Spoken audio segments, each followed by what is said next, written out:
என்ன மாப்பிள்ள யோசனை? ஏதாவது கட்டை பத்தியா?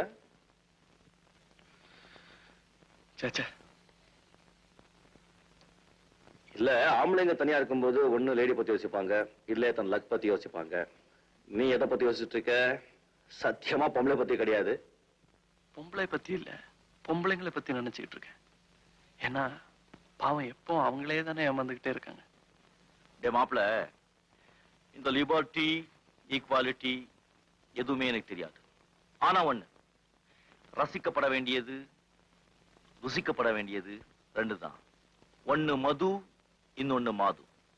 பிறப்பிலையும் சரி, பழக்க வழக்கத்திலையும் சரி, படுக்கறையிலையும் சரி. ஆணும் பொண்ணும் சத்தியமா சமமா இருக்கவே முடியாது. முக்கியமா படுக்கறையில சமத்துவத்துக்கு